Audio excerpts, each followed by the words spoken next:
que eu mais ouvi, e eu concedi muitas entrevistas esta semana por causa do debate, as pessoas queriam ouvir de mim, por que isso, por que aquilo, né?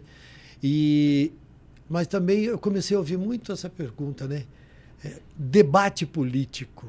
O debate político como um todo acabou, e o debate entre os candidatos também está ameaçado de acabar diante dos acontecimentos, né?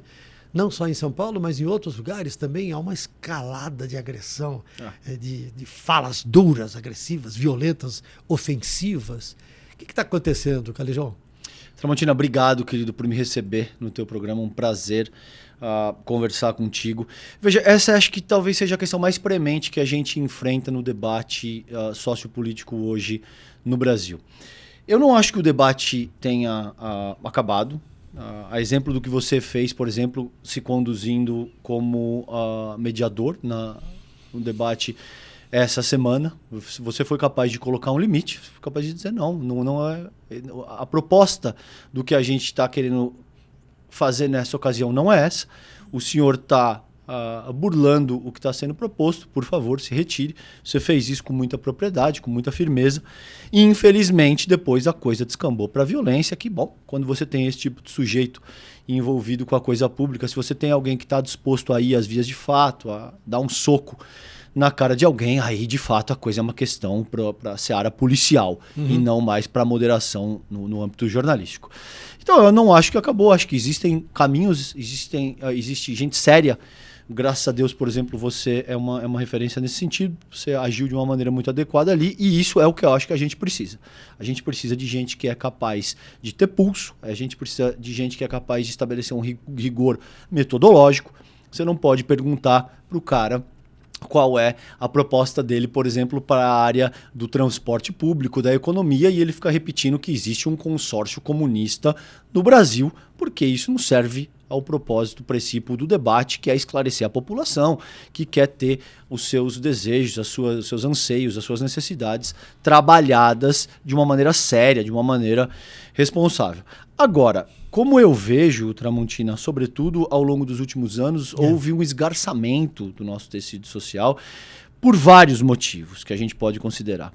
Existe uma economia da atenção, no qual as pessoas percebem que o ultraje, a violência, tudo isso, a agressão, tudo isso gera um engajamento, as pessoas percebem isso muito prontamente e passam a utilizar esses subterfúgios como artifícios para, de fato, angariar capital político, para, de alguma forma, capital econômico também, por que não? Porque essas plataformas hoje são todas monetizadas. Então, existe uma estratégia deliberada por trás disso. As pessoas passam a agir dessa forma porque elas sabem que isso ajuda a angariar capital político e porque, em ampla medida, isso até aqui está sendo tolerado pela própria sociedade. Você vê que as pessoas não perdem intenção de votos por se conduzir de uma maneira absurda, não só no que diz respeito à violência física, mas no que diz respeito à ausência total de propostas.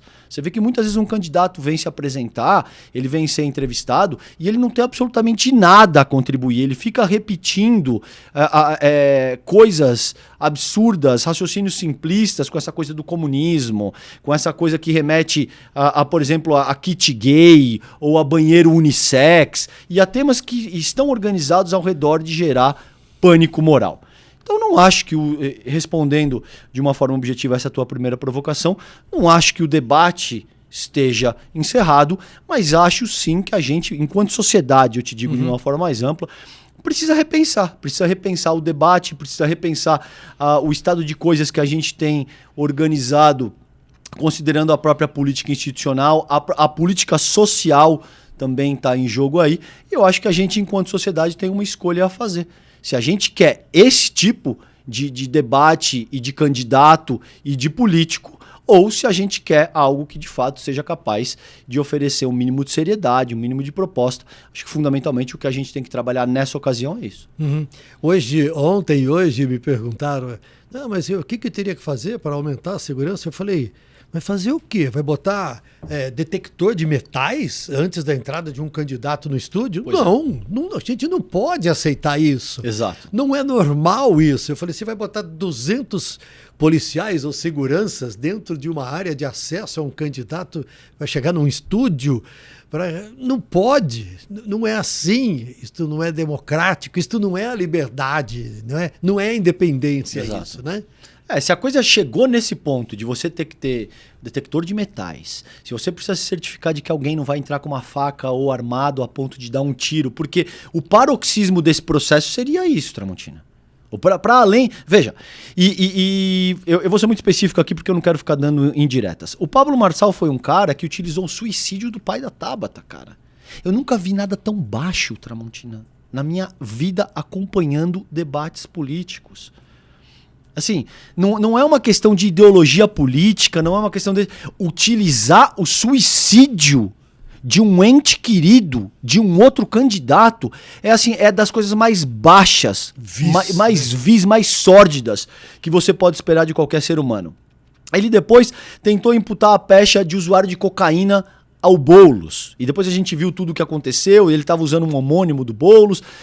O Boulos se disse, olha, isso causou um dano imenso na minha família. A minha filha chega chorando da escola porque ela está sendo provocada com esse tipo de expediente, dizendo que o pai dela é usuário de cocaína. E a resposta desse cidadão para isso, ela vai chorar mais ainda.